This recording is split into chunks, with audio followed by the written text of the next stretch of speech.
Welcome back to our Daily Bread. I'm Sam, and I'll be taking you through a 365-day plan from Genesis to Revelation. Today I'll be reading from 1 Chronicles chapters 10, 11, and 12. If you would like to follow along, I'll be reading from the ESV translation. Chapter 10. Now the Philistines fought against Israel, and the men of Israel fled before the Philistines and fell slain on Mount Gilboa.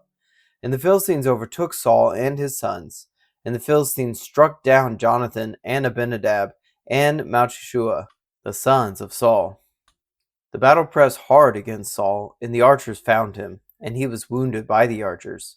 Then Saul said to his armor-bearer, "Draw your sword and thrust me through with it, lest these uncircumcised come and mistreat me." But his armor-bearer would not, for he feared greatly. Therefore Saul took his own sword and fell upon it. And when his armor-bearer saw that Saul was dead, he also fell upon his sword and died. Thus Saul died, he and his 3 sons, and all his house died together. And when all the men of Israel who were in the valley saw that the army had fled, and that Saul and his sons were dead, they abandoned their cities and fled. And the Philistines came and lived in them. The next day, when the Philistines came to strip the slain, they found Saul and his sons fallen on Mount Gilboa. And they stripped him and took his head and his armor and sent messengers throughout the land of the Philistines to carry the good news to their idols and to the people. And they put his armor in the temple of their gods and fastened his head in the temple of Dagon. But when all Jabesh Gilead heard all that the Philistines had done to Saul, all the valiant men arose and took away the body of Saul and the bodies of his sons and brought them to Jabesh. And they buried their bones under the oak in Jabesh and fasted 7 days.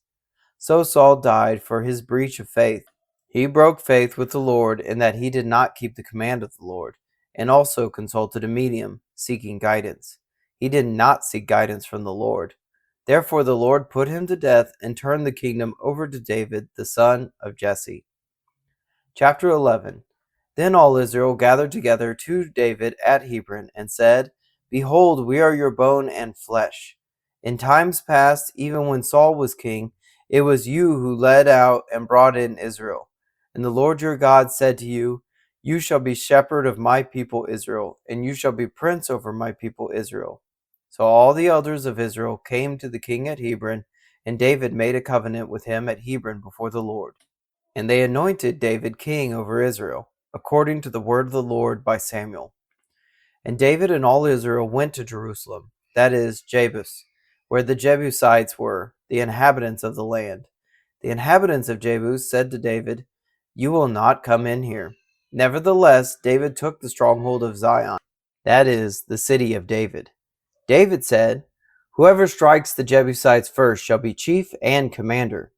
And Joab the son of Zeruiah went up first, so he became chief. And David lived in the stronghold. Therefore it was called the city of David. And he built the city all around from the Millo in complete circuit. And Joab repaired the rest of the city. And David became greater and greater, for the Lord of hosts was with him.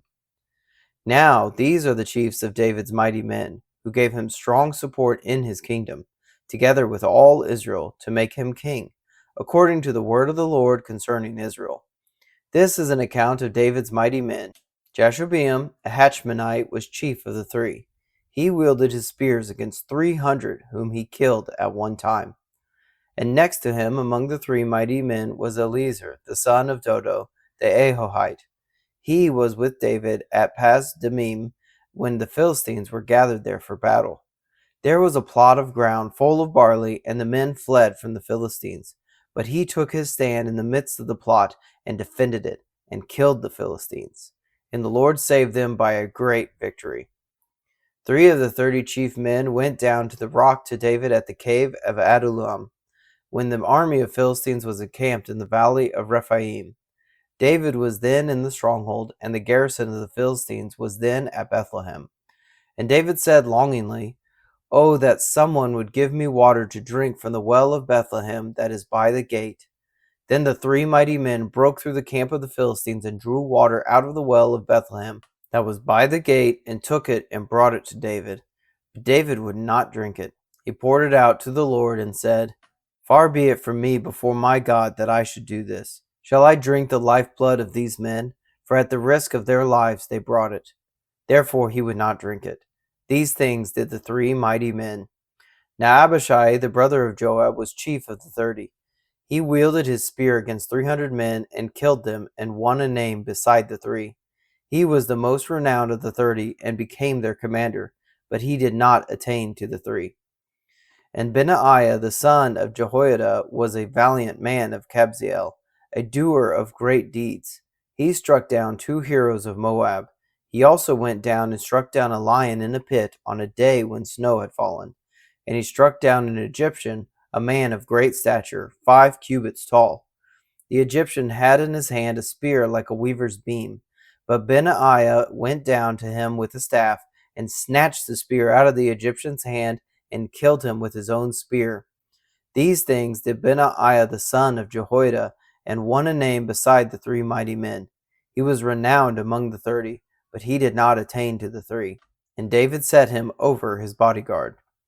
The mighty men were Asahel the brother of Joab, Elhanan the son of Dodo of Bethlehem, Shammoth of Harod, Helez the Pelonite, Ira the son of Akesh of Tekoa, Ebiezer of Anathoth, Sibbecai the Hushathite, Elai the Ahohite, Maharai of Netophah, Heled the son of Baana of Netophah, Ittai the son of Ribai of Gibeah of the people of Benjamin, Benaiah of Pirathon, Hurai of the brooks of Gaash, Abiel the Arbathite, Asmaveth of Bahurim, Eliabah the Shaalbonite, Hashem the Gizonite, Jonathan the son of Shaggai the Hararite, Ahiam the son of Sakar the Hararite, Eliaphal the son of Hefer the Mecharathite, Ahijah the Pelonite, Hezro of Carmel,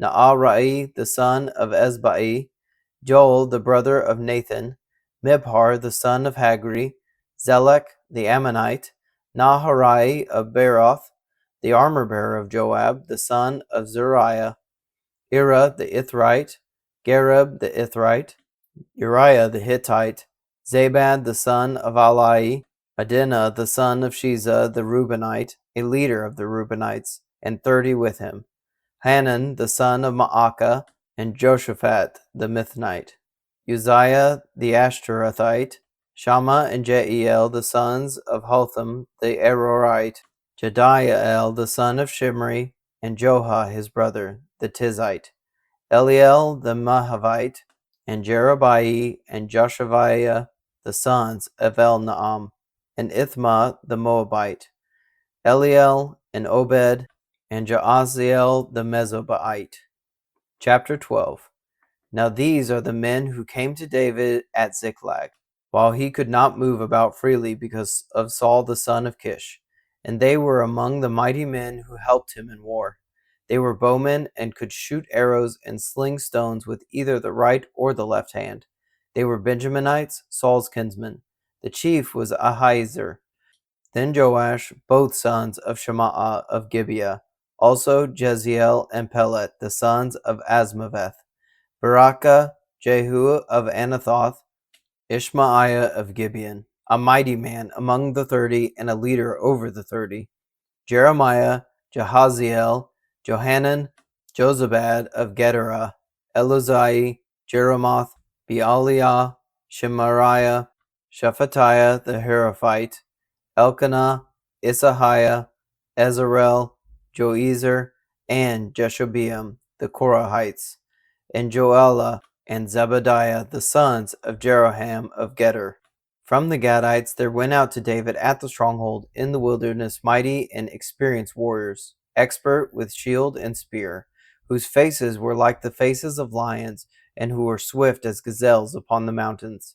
Ezer the chief, Obadiah second, Eliab third, Mishmanah fourth, Jeremiah fifth, Ettai sixth, Eliel seventh, Johanan eighth, Elzabad ninth, and Jeremiah 10th, Maccabenai 11th.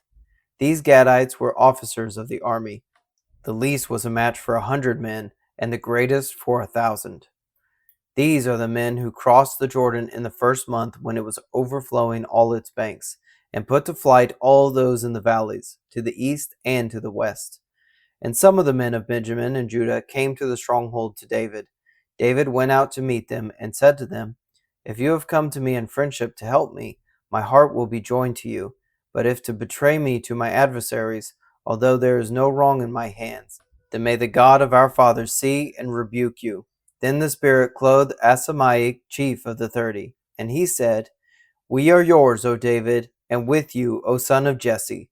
Peace, peace to you, and peace to your helpers, for your God helps you." Then David received them and made them officers of his troops. Some of the men of Manasseh deserted to David when he came with the Philistines for the battle against Saul. Yet he did not help them, for the rulers of the Philistines took counsel and sent him away, saying, "At peril to our heads he will desert to his master Saul." So he went to Ziklag. These men of Manasseh deserted to him: Adnah, Jozabad, Jediael, Michael, Jozabad, Elihu, and Zilithanai, chiefs of thousands in Manasseh. They helped David against the band of raiders, for they were all mighty men of valor, and were commanders in the army. For from day to day men came to David to help him, until there was a great army, like an army of God. These are the numbers of the divisions of the armed troops who came to David in Hebron to turn the kingdom of Saul over to him, according to the word of the Lord. The men of Judah bearing shield and spear were 6,800 armed troops. Of the Simeonites, mighty men of valor for war, 7,100. Of the Levites, 4,600. The prince of Jehoiada of the house of Aaron, and with him 3,700. Zadok, a young man mighty in valor, and 22 commanders from his own father's house. Of the Benjaminites, the kinsmen of Saul, 3,000, of whom the majority had to that point kept their allegiance to the house of Saul. Of the Ephraimites, 20,800, mighty men of valor, famous men in their fathers' houses. Of the half-tribe of Manasseh, 18,000, who were expressly named to come and make David king. Of Issachar, men who had understanding of the times, to know what Israel ought to do, 200 chiefs, and all their kinsmen under their command. Of Zebulun, 50,000 seasoned troops, equipped for battle with all the weapons of war, to help David with singleness of purpose. Of Naphtali, 1,000 commanders, with whom were 37,000 men armed with shield and spear. Of the Danites, 28,600 men equipped for battle. Of Asher, 40,000 seasoned troops ready for battle. Of the Reubenites and Gadites and the half-tribe of Manasseh from beyond the Jordan, 120,000 men armed with all the weapons of war. All these men of war, arrayed in battle order, came to Hebron with a whole heart to make David king over all Israel. Likewise, all the rest of Israel were of a single mind to make David king. And they were there with David for 3 days, eating and drinking, for their brothers had made preparation for them. And also their relatives, from as far as Issachar and Zebulun and Naphtali, came bringing food on donkeys, and on camels, and on mules, and on oxen, abundant provisions of flour, cakes of figs, clusters of raisins, and wine and oil, oxen and sheep, for there was joy in Israel. Thank you for joining me today in our Bible reading. You can find us on Substack and YouTube at Up+Out Show, or Our Daily Bread wherever you get your podcasts. Please consider subscribing. If you enjoyed this reading today, please like and share. If you have any thoughts about the verses read, please leave a comment. Thank you and have a blessed day.